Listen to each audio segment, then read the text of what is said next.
Okay. Yep, and I'll share. All righty. Alert the troops. Drop it into the Torc Discord. All righty. Good morning, everybody. Good morning. Good morning. Happy Tuesday. Hopefully, everybody has has their holiday plan set. If not, you're in trouble. So especially husbands, if you have not set aside a time to be with your wives, do that. I had not, so that's why I'm saying it now. So just a PSA. But excited for this special edition of Guidance Counselor 2.0 this morning. I have some amazing gentlemen on the show. And so I can't wait to introduce them here in a second. But as always, if you are tuning in, please say hey.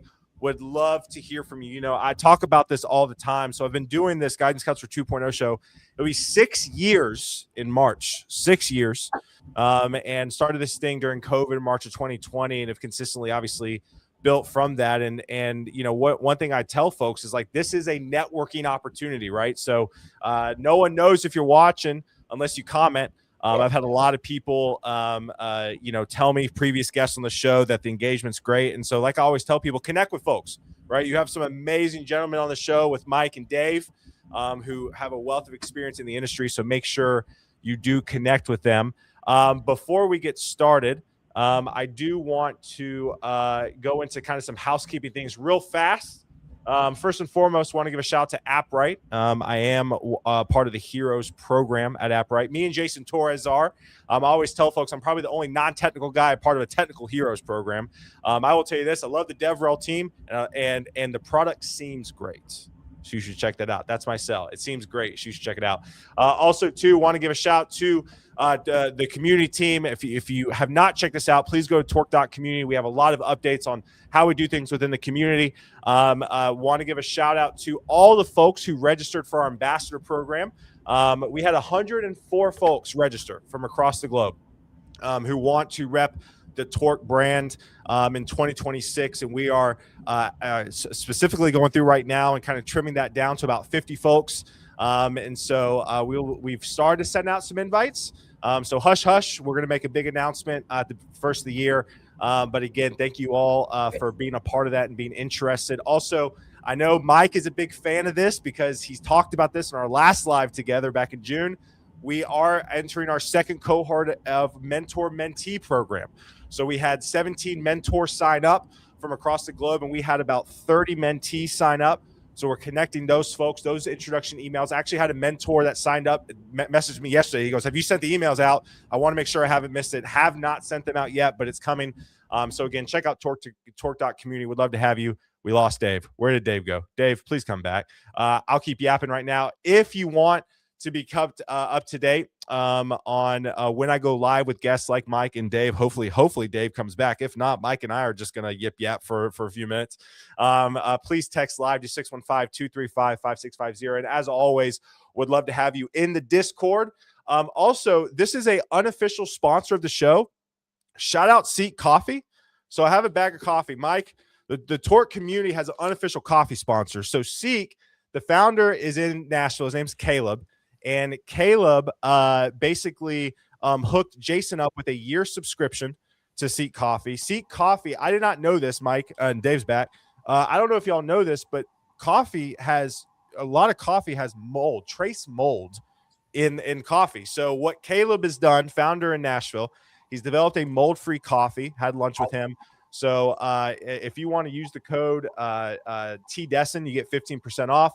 Also, too, shout out to Caleb. He gifted Jason a year's worth of subscription to our Torc community for a live stream we're doing next week, 24-hour situation that Jason's doing. So shout out to Seek Coffee as well. Dave, are you with us? Dave, I can't. I think I am. Can you hear me? I can hear you. I can't see you. Yeah, there seems to be a problem with my camera. So I'll keep trying to, appear.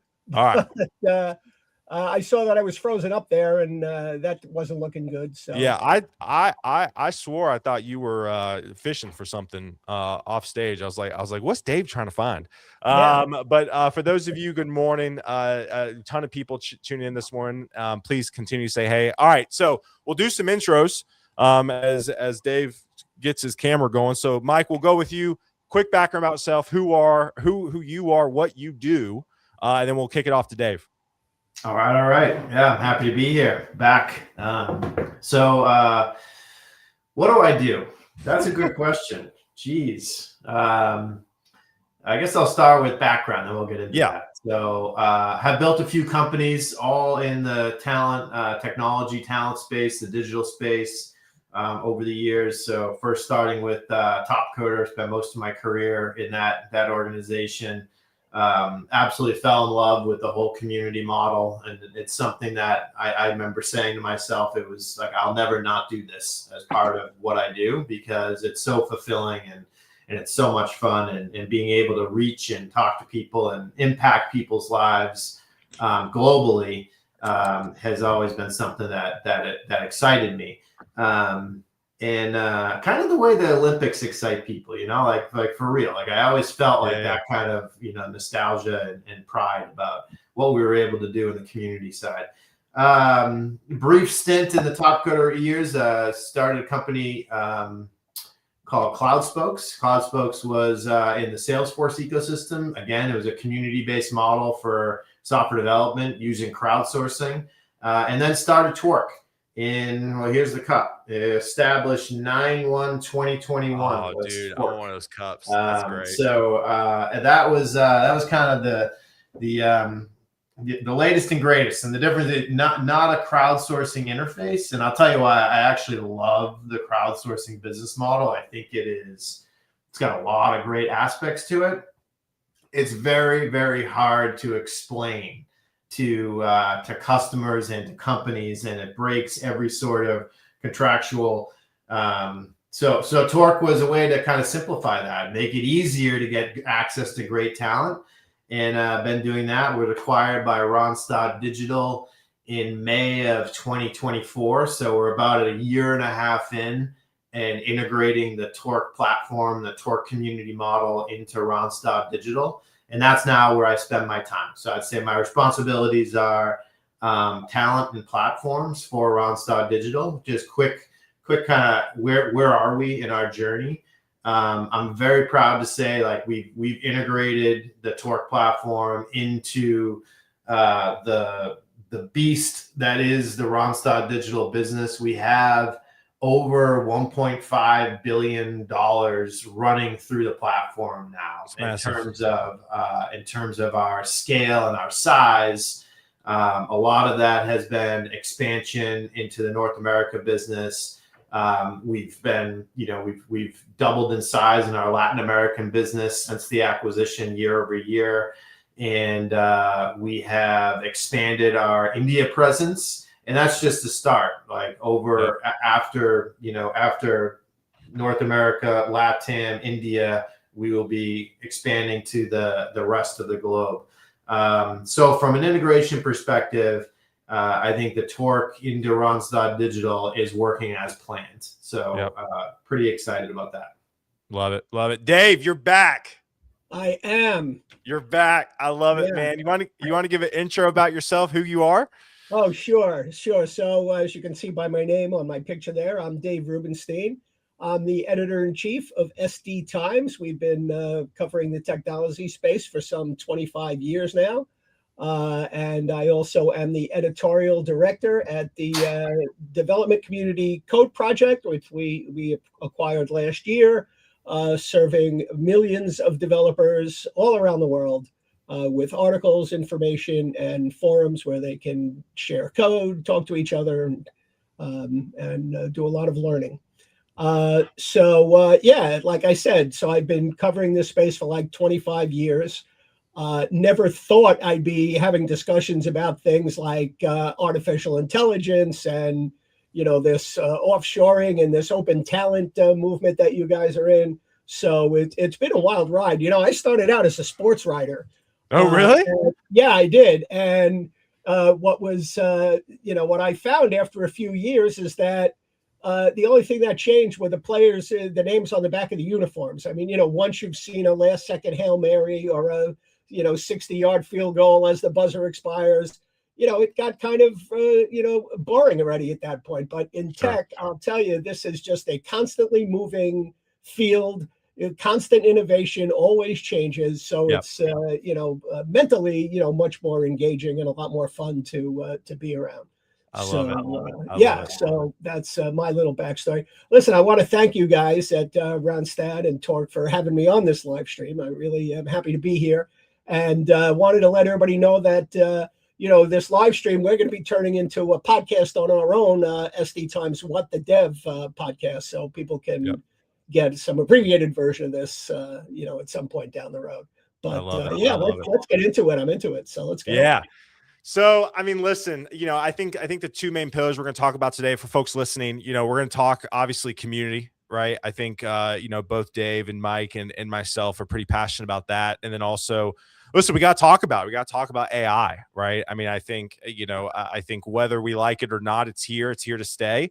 And so, we're definitely going to dive into those things. I want to start with just really from a community perspective into 2026. And we can always straddle the line between business and also the talent perspective. But I want to kick it off to Mike here.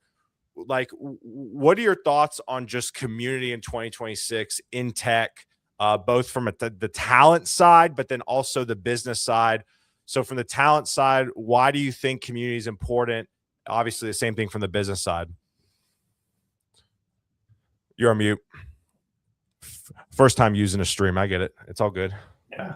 I mean, so you think about, what is community? Let me tell you what it's not. It's not a mailing list. It's not a database of names and email addresses, and it's not a bulletin board system. No. And it's somewhere where you can interact with like-minded people in all sorts of different segments. Like, technology is one that we center on, but there's plenty of ways to interact with people on other things, hobbies, and things you like, things you learn, things you want to share. And I think that there's never going to not be a place for that in our lives. And the more that we can belong to a community, the more fulfilling our day is going to be. Right. So why not have that in the center of your work life, your home life, your hobby life, and so, let's kind of start with that. What is different, right? What we've seen happen is, with the launch of social networks, communities became a live digital thing, right? Where we could do this at a grand scale without having to worry about where people were, how close in proximity they were. But that's just continued to grow. And we've seen communities come around all sorts of different things, right? Where companies are trying, you look at companies like Salesforce and Microsoft, they're trying to access their own community models. But I think it's important, the important part of a community, it's self-selecting. Right? Like, people are joining a community for their own reasons. They're not being told to, they're not being required to, they're not being managed to, join a community. It's something that they decide to do by themselves. And I think that's another important aspect. The thing that I'll say is, you asked the question of what's going to be different in 2026. I won't be shy about this. There's never, ever been a point in my life, and I don't think there will be after this point, where we will see as much investment in skills training and so upskilling and reskilling of resources. A lot of it is being driven by this, or almost all of it is being driven by this emergence of AI and how it's affecting the world. But it's more than just a skill, right? Like, hey, get access to a new skill. It is, what are you going to do for your next job, and the job after that, and the job after that? right? Which is how are you going to pay for your hobbies in your life? It is how are we going to defend ourselves as a nation and a country? How do we make ourselves stronger whatever country you're in? It is a major, major issue for national defense, right? It's a major issue. People have to be skilled. The economy, the evolution of the economy is going to require it. And, it just so happens to propel a lot of our favorite, large tech companies, whether you're talking about, Google or OpenAI or Microsoft or AWS or Salesforce, and the list goes on, right? It is going to propel those guys to continue to build new and better products for us, which I think is important, right? Our lifestyle is demanding it. So there's a lifestyle aspect to it. There's a skills and how we earn our money aspect to it. And it's how we spend our time. So I think that, a community model is at the center of all of those things, right? So I think I couldn't be more passionate about why we need communities in our lives, and why companies really need to embrace it, and figure out how they're gonna, leverage the power of a community themselves. Absolutely. Dave, thoughts? I mean, obviously you've had an extensive career, and I'm kind of curious what you've seen, kind of that shift, and why do you think it's so important to be community first?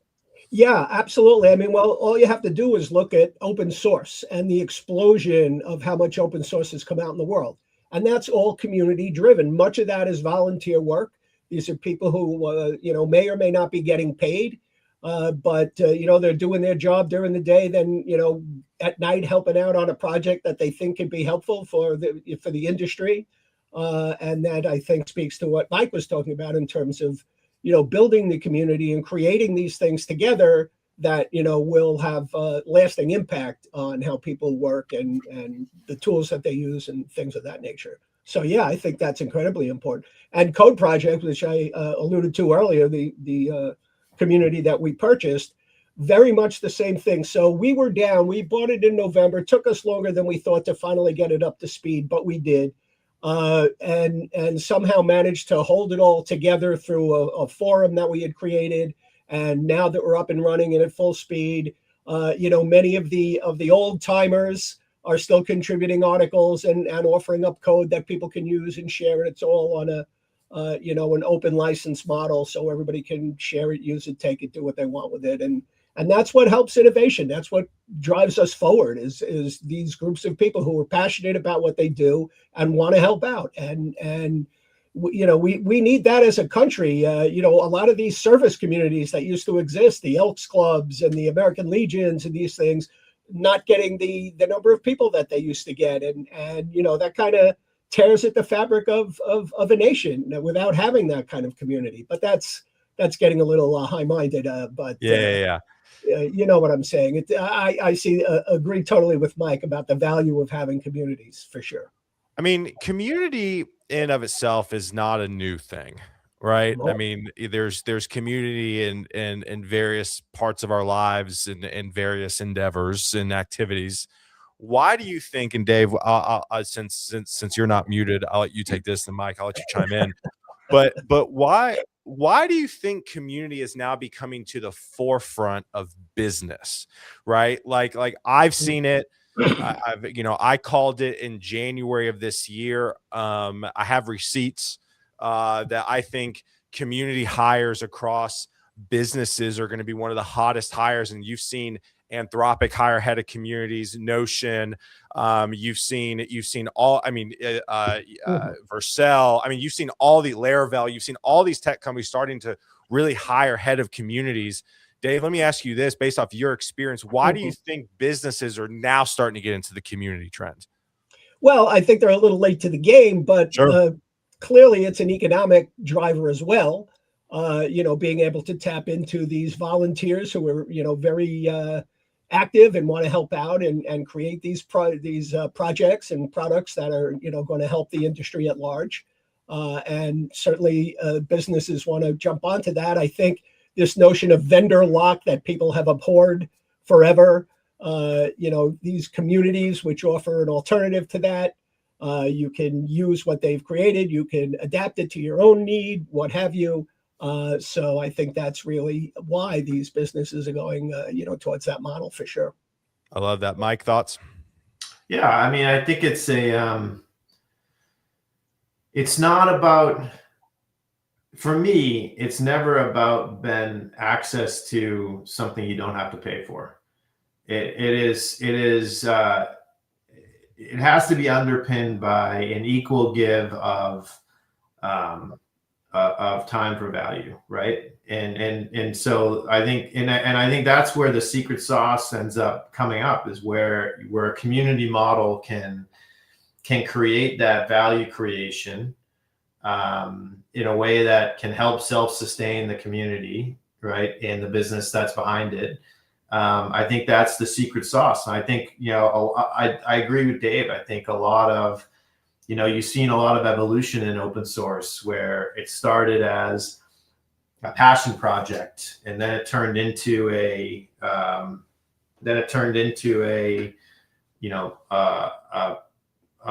money-making company that was utilizing a passion-based project. And now it's evolved into kind of its third stage, which is like, it's a company and community as one. And it's a self-sustaining model that creates better and better and higher quality software year over year for all of its users, whether corporate or individuals. Yeah. And I think that's pretty neat to see how that's come a long way. And that's really what we're trying to achieve, with Torc, the platform and the community of Randstad Digital, is how do we create something that is truly a win-win and a self-sustaining model for the community and the business, right? Yeah. Where one succeeds, the other succeeds, and I think that's where I think the companies that we look at and the ones that you mentioned are doing it well. And that's why a community leader is so important. You need that person that has that, that baton, if you will. Yeah. Yeah. Do you think, let me ask you all this. Do you think customers and individuals, a part of businesses, are getting tired of being sold to? That's why the community model, I think, is such a refreshing idea, because essentially you're adding value without always having a hard sell. I'm curious if either of you guys have any thoughts on that. I can take it first, but I don't know if I can answer the exact question, but I think that the underpinnings of the community model have to be trust and transparency. Love that. And if you have trust and transparency, I don't think you get that is not the feeling of being sold to, is not trust and transparency. Yeah. Right. So I would say that the community model, kind of the underpinnings of a good community, requires trust and transparency. I love that. Dave, thoughts on that? Yeah, I mean, doesn't that go back to the, buy versus build conversation that we've been having for my entire career here in tech? People just don't want to lock into it. They don't want to have to be at the mercy of a company that will only deliver the features if enough pressure is put on them to add something that might not be a high priority for them, but the user wants to have it. The community thing gives them some freedom there to, as I said, take some open source that's already written, and then it could be, changed or altered to fit the business need, and can be done more quickly than waiting for, Big Brother, quote unquote, to finally release the package that you need. So, I think that's, a critical factor there. I love that. Let's kind of dovetail a little bit into the AI conversation. And I'm sure we'll continue to stay on the community side, just because of I would say there's definitely an overlap. One of the things that I've said for a long time is that I think the two industries or ecosystems that need community really are staffing talent companies and AI companies, because you have to make it feel more human when it comes to approaching your customers. Do you all have any thoughts on that as we kind of dovetail? Because I think, like, if you're just pushing a product or a service, it can get kind of just nauseating in regards to use this feature. But if you can really build a community around that, I feel like it kind of ties everything in together. Thoughts on that? Specifically around AI, communities in AI. Go, You Mike. want to take the first run of that one? I was actually passing it off to you, my friend. All right. Yeah, I mean, I definitely agree with you, and I think that you know, I think with AI, it's all, you know, we're learning at the same time things are changing, right? Yeah. And I'm learning as a person that's obviously very involved with a community model, also has product development teams that that are working on things. Yep. And have customers that are using us for talent. I mean, I am learning, and I think that I'll give you a little example. Like, what am I seeing? And I've said for a while, actually, for probably even before this latest phase of AI and automation, that I thought that companies will consume the increase in productivity by building more and more and more, right? And that it will not create a void in the need for that talent, software development, digital talent. I've said that for a long time, partly because I'm an optimist and I tend to think, the alternative to that thinking track is not very fun to think. Sure. But I truly did. That's what I've seen. It was never about, well, if I can only get to this feature. It's always like, once I get to this feature, I got this one and this one and this one. Sure. So, and what I am personally seeing is we're getting products out the door faster. And the products that we're getting out the door are a higher quality than the ones that we used to get out the door. Like, the fit and finish is better, is crisper.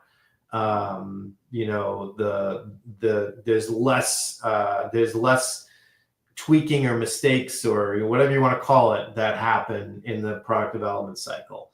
And that is not, again, it's not saying that, hey, we're not going to go, okay, well, we can do things with less people.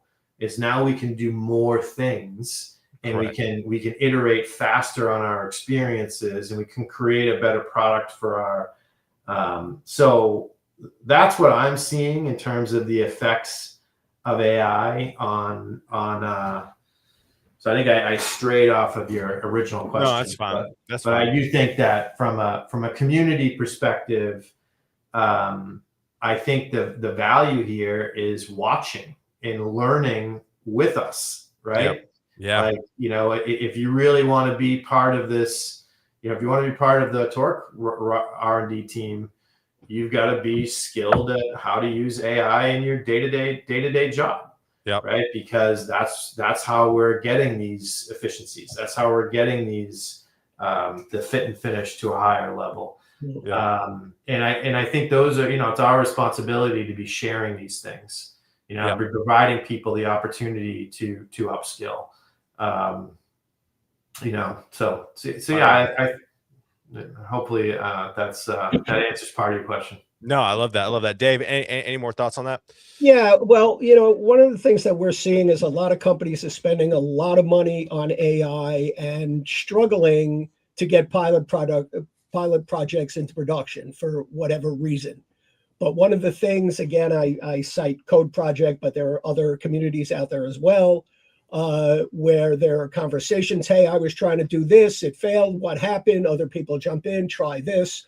So that's raising the bar, I think, all across the industry, where you have communities like that, where people can share their concerns and problems and get answers to questions. I remember, when I started 25 years ago, you had to wait every month for Dr. Dobbs' journal to come out to get the answer to a programming question. Yeah. Who's waiting a month for an answer these days? I mean, they need to know right now.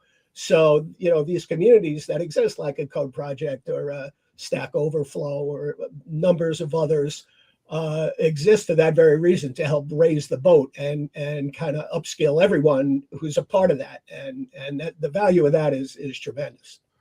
What, in terms of AI, I want to go off that vein that Mike just said. I think there's this kind of mindset where we can use AI and lay off people and not do more with AI and more with staff. Dave, do you have any thoughts on that and kind of that mindset?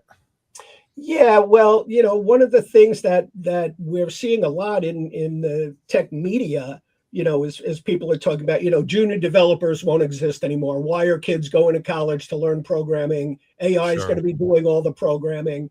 So, that obviously is going to have an impact on jobs. But the other side of that we're seeing is that, developers are freed up from spending so many hours creating code that it's coming at them very quickly. And now they have the higher functions of ensuring that it meets the business requirements and that it's secure and it doesn't have vulnerabilities and it meets all governance issues. Yeah. So there's always going to be a need for that. What are they calling it? Human in the loop. Yeah. And we already resent just being called in the loop, but that's kind of a funny term, humans in the loop. Yeah, there's always going to be that need because, AI, at least still to this point, can go off the rails, even with the best part rails that people are putting in.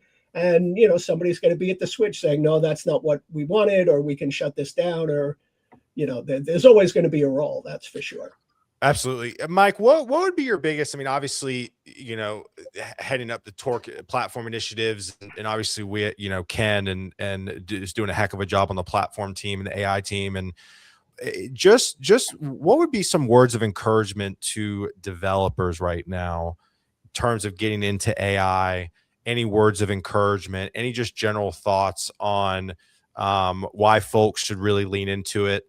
I don't know if you've been talking to your friends in engineering leadership. Are they starting to require AI in interviews? I know I've seen a shift from kind of a must-have to already, or a nice-to-have already to a must-have. I just didn't know, Mike, if you had any just words of encouragement for developers getting into AI and learning it right now. Yeah, don't delay it. Yeah. It's don't delay it. Like I've got several thoughts on this. Like, number one, you're never gonna have access to more training material than you're gonna have in the next 5 years, right? It's going to be a lot. Most of it is going to be for free, right? That you can get access to this training material, get new skills, get the badges that stand behind those skills. Make sure those badges are on your profile, right? And you can display them and prove that you have them.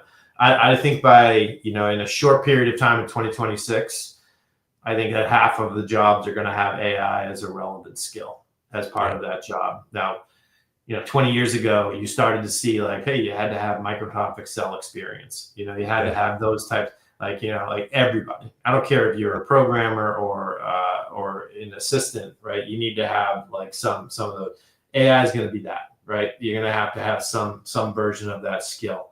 And I'm not talking about using ChatGPT, right? I'm talking about actually using AI. So get off the horse and get into it. Take a free course. Courses go from I'm speaking to many of these companies right now about their learning material. Google has some. They're aiming at, hey, what can you do in 45 minutes? Right? Obviously there's ones that are week long, there's 2 weeks long, there's courses that are 6 weeks long. So there's a lot of different sizes that you can get into, and there's a ton of them out there.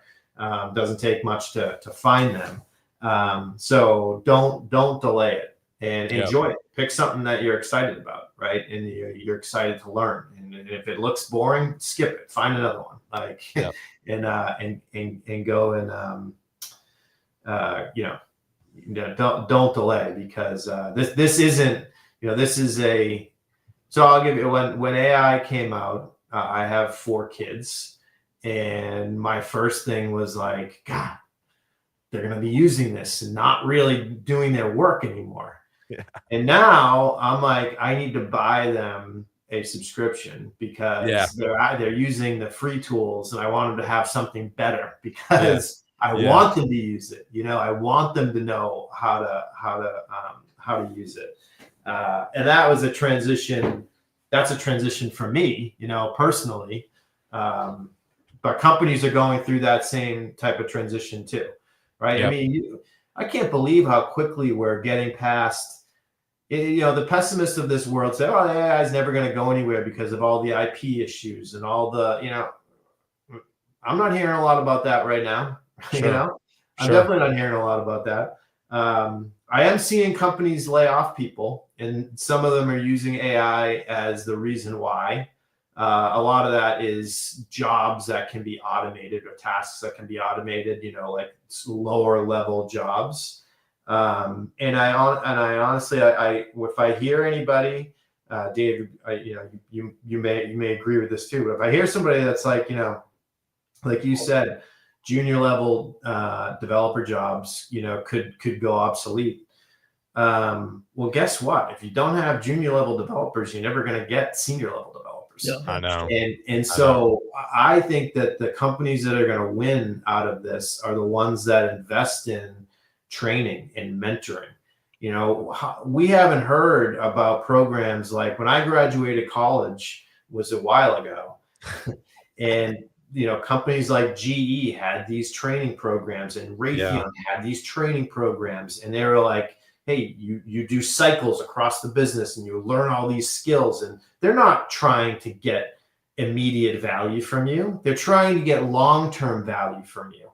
Yeah. And that has disappeared in many ways, right? I think communities have filled the gap in a lot of ways, like in that training and providing people opportunity. But I think companies are going to go back to that. And they're going to be hiring talent. They're not going to stop hiring talent.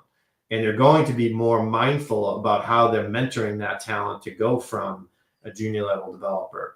I liken it to, you know, good luck to the professional baseball team that doesn't think they need a AAA program. Yeah. Right. You know, like, good luck to you. Like, hey, I'm just going to use the internet to find my next stars. We've seen people try that. It hasn't worked out. And if it worked out, it worked out for a year, and then they were in a slump for 10 years. Name your team, you know? Yeah, absolutely. We got a comment. What, Mike, do you have a favorite AI tool? I use, well, if you're talking about platforms, so in my job, I'm doing a lot of, you know, I'm having to make plans or make thinking, and then how to communicate those plans. And I use Anthropic, I use Gemini, I use OpenAI. I tend to find, for me, the OpenAI stack has been better. There's pluses and minuses of them. I mean, you know, deep research and creating projects. I just find that I can interface with it easier. It's a little easier to. I don't know if it gets me, but it kind of understands me more. So, you know, and I've actually tried to switch to some of the other ones, and I keep on kind of falling back to it. But if you look at my projects, you'll see I've got one over here and one over here and one over here, and I always do that. I just kind of, you know, I've gotten the habit of it. And I'll probably continue to do that, but yeah. I love it. Dave, advice for devs, man. I mean, obviously you've been in this ecosystem for a while. Mm-hmm. I feel like tech is all trends. You know, what are your thoughts? Yeah. I would certainly agree with Mike there and say it's really going to be important to train on this stuff and to learn it and to be able to use it effectively to, you know, do better work and to, you know, advance your career. You know, if you're one of the people of my age group who like, you know, bah humbug AI, I can write better code than that. You know, they're going to be left behind. I'm sure many of them already have one leg out the door towards retirement anyway. But that, again, then, you know, circles back to the issue where years ago they were talking about COBOL developers. They were all going to age out, and then mainframes were just going to lay fallow because nobody knew how to turn the thing on or code to it. But Yep. that hasn't happened because they've come up with now ways to modernize those applications so that they can run on newer platforms and things like that. So yeah, you can see a similar thing happening. There's always pushback to change. A lot of the older guys, like the way things are. They don't want to have to learn new things. And the younger folks coming up, are just soaking it all up. They're like, tell me more. I want to know more. And so we'll see that shift ultimately happen, where the next generation will be the people who are going to really own AI and get the most productivity out of it, and even raise the bar of what AI can do. Yep, absolutely. This is an interesting comment by Michael here that I want both of us to address. Dave, you first. In my opinion, in the world of AI, execution costs will drop, yes, but the need for governance will rise. Experience, human judgment may well become the new constraint. Thoughts on this, Dave? Yeah, I don't know that I would use the word constraint. That seems to, again, say like, well, people are just going to get in the way and slow things down, like testers were accused of doing over so many years, that, it'll, stop innovation. I know, the federal government is trying to get involved with managing who can, decide what the rules are going to be about AI. But if it's going to be a constraint, it's an important constraint, like testing was. You don't want to release something into the wild that's going to, make you potentially vulnerable to all kinds of, ransomware hacks or any other thing. And it's just important to make sure that it stays on the rails and that it's doing what it's supposed to be doing, that it's meeting the business requirements, and it's secure and safe and meets all the regulations and governance that involve. At this point, we're not ready to trust AI to say, okay, make sure all those things are going to happen. Sure. I don't think it has that capability yet. It may someday down the road, but for now, that human judgment is key, and I don't even actually ever see that going away, quite frankly. Yeah. I mean, you have to ensure, this is your business that's at stake, and you don't want to get it wrong. So, for now, if it's, takes people to actually make sure that it's doing the right thing, that's fine. Yep. But, Mike, thoughts on this? Yeah. I agree and disagree with parts of it. So I do think by transactional, execution costs will drop per transaction. That's just Moore's law.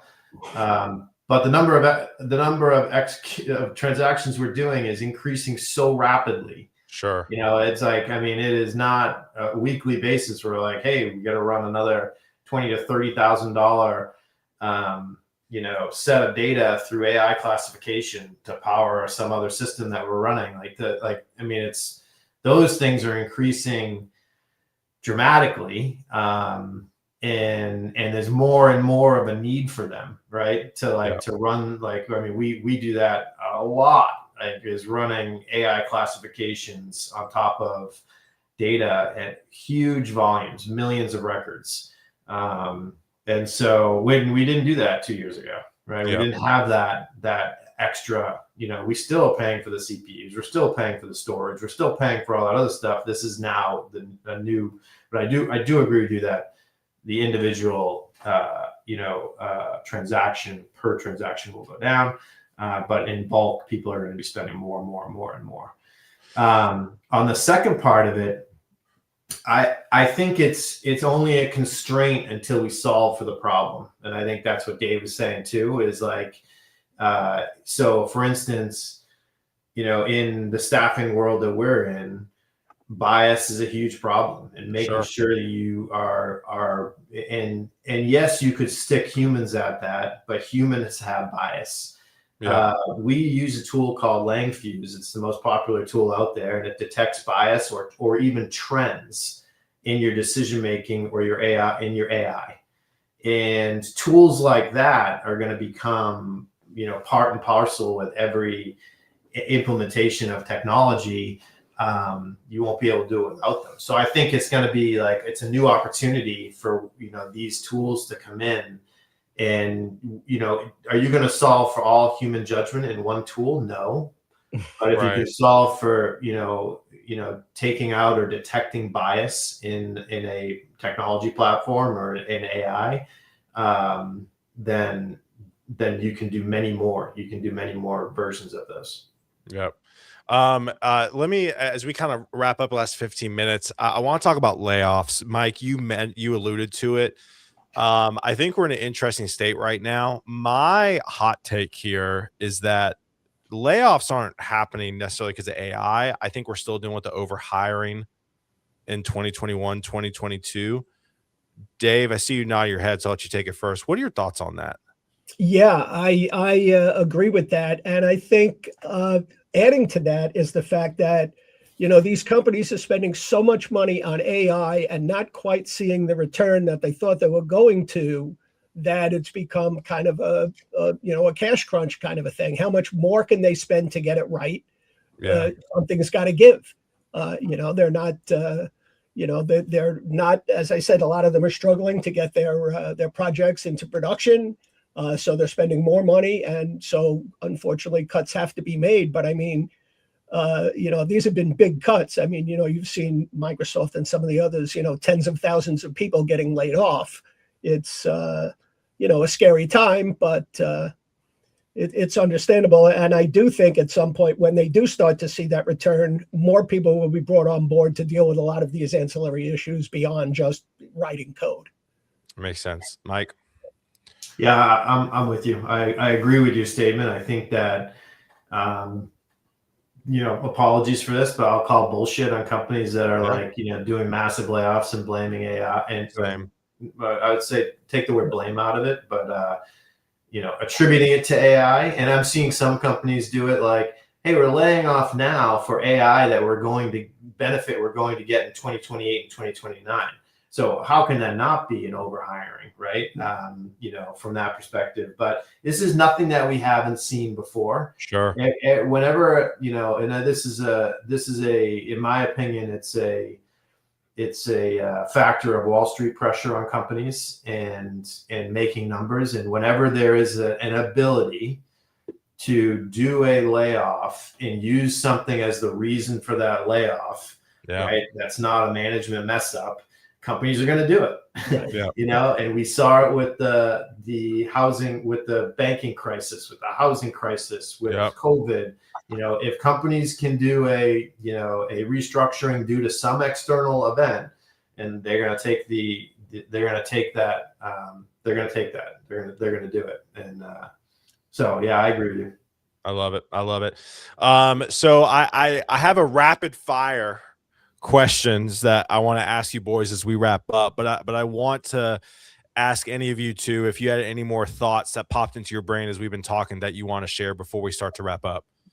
Anything you want to get off your chest, anything that kind of popped into your brain? I got one. So as I was thinking about the GE case, it kind of brought something back to mind for me. One of my mentors of all time, one of the greatest mentors I ever had, was Gary Reiner, who is the famed CIO of GE back under Jack Welch. Oh, wow. And incredibly smart and powerful and intelligent person. And he taught me a lot. And one of the things that he taught me was I remember he wasn't talking to me. He was sitting on stage and he was explaining something. He's like, you have 3 phases of your career. And it starts with you've got to learn, right? You've got to learn the skills and then you have the earn phase of your career, where it's your chance to earn. Like you're earning the money, and then there's a third phase, which is return, right? You return those learnings and those experiences back. You feed it back in to that early. And the community model is the way to do that at gigantic scale, right? And it was one of those things that he explained that just crystallized something for me about, what are the goals of a community model. And if you can make that happen, and you mentioned at the beginning, the mentor program, and I think it naturally happens too, as you connect like-minded people. And as Dave said, they can raise the boat, So that was one thing that popped in my mind. I love it. I love it. Dave, any last words of wisdoms from you? Yeah, I would say at my age, more things pop out of my head than pop into my head. That's fair. But, That's fair. but I would say over the whole AI thing, certainly in my business, so journalism, marketing, fields like this, we still have to be very careful with how we use AI because there are not only hallucinations, but obviously there's this ongoing lawsuit with the New York Times that says all of its work has been plagiarized by AI. So people have to be careful, especially in these types of industries that are relying more on ChatGPT than some of the other wider platforms. But that's certainly something we're mindful of, and people need to be as well until they can be sure that all this information that's being collected by these large language models is in fact things that it can use, or is it violating copyrights or other things that create all these legal issues. Yep. I love it. I love it. All right, let's jump into rapid fire and then wrap up. Again, for those of you, the comment section has been through the roof. So thank you all for the community showing up today. We appreciate all the comments and questions. If you have any more questions, please drop them in the chat. But I'm going to go ahead and wrap up with kind of some fun rapid fire questions for these gentlemen. So Mike, first question for you, and then Dave, you're next. What's one tech tool app that you can't live without right now? It can be on your mobile phone. It can be a streaming service. It can be an AI tool. What's one tech tool or app that you can't live without right now, Mike? It's this tool called Onyx, ONX. Okay. And it's a GPS plus tracker plus.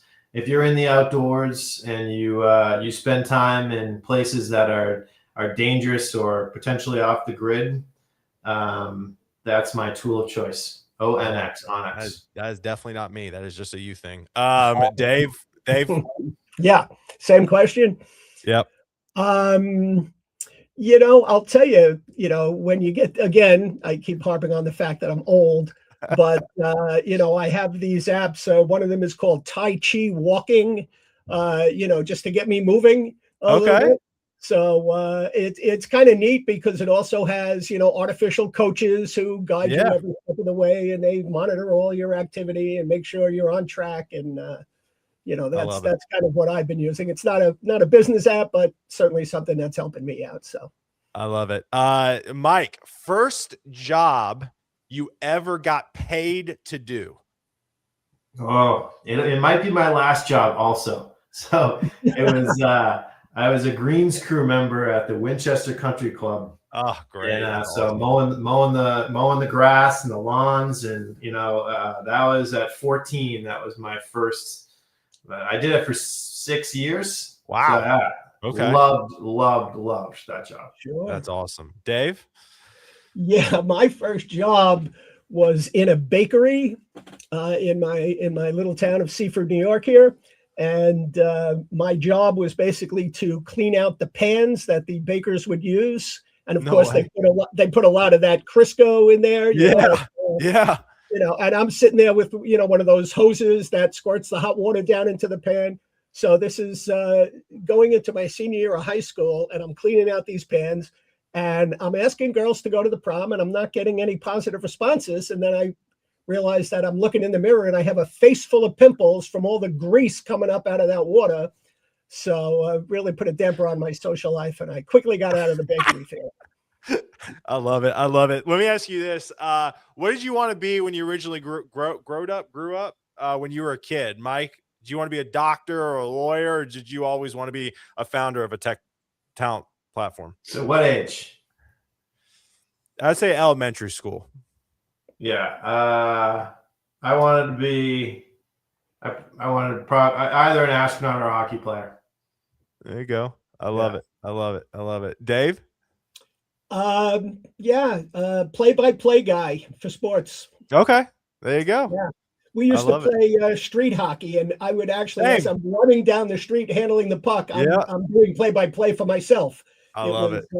A lot of fun. Dave's out there playing his cul-de-sac. People are like, who's he talking to? Exactly. I shoot, I score. I know. Let me ask you this. If I told you tomorrow when you wake up that you can't do what you're doing now, but the money's the same and you can go pursue a hobby, what would it be, Mike? Ooh. It would be water skiing. So probably running a water ski school. That's so awesome. Teaching kids or anybody that want to learn how to water ski. I think that would be it. That's awesome. Dave, what are your thoughts? I'm thinking, guitar playing. I love it. I think I would like to play the guitar. I've had many false starts, small fingers. I can't, wrap it around. Yeah. Yeah. I love that. All right. Last question. We'll wrap up here. And again, thanks for everybody tuning in. And boys, I appreciate y'all hanging out with me this morning. So I always ask every guest at the end of every show, what's the biggest piece of career advice you would go back and tell your younger self? Mike, you came on in June and answered this question. I don't know if you remember it. I kind of do, but I still want to give you the opportunity to answer it. If you can go back in time and tell high school Mike something, what would it be?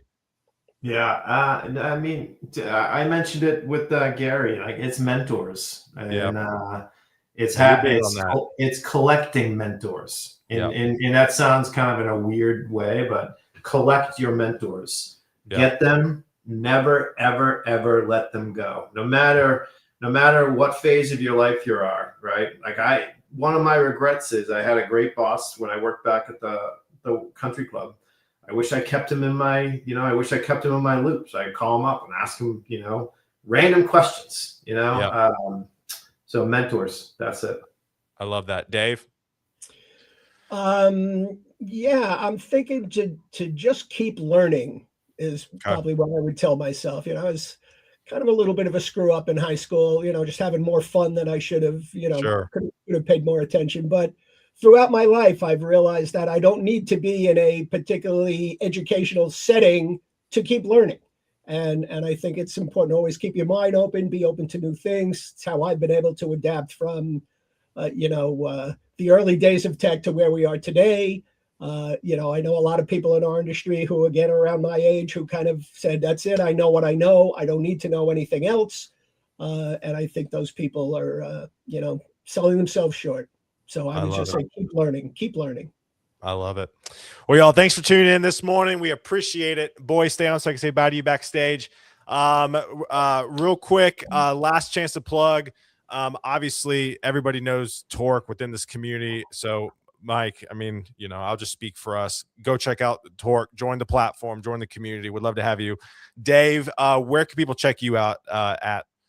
Yeah, SDTimes.com is our website. We also, I would encourage everybody to check out the Code Project, become a member, contribute to the community, share your knowledge, share your code, and let's all raise that boat together. I love it. Mike, you took yourself off mute. Do you want to say something? I am now a member of the Code Project. There you go. I love it. I knew I liked you for a reason.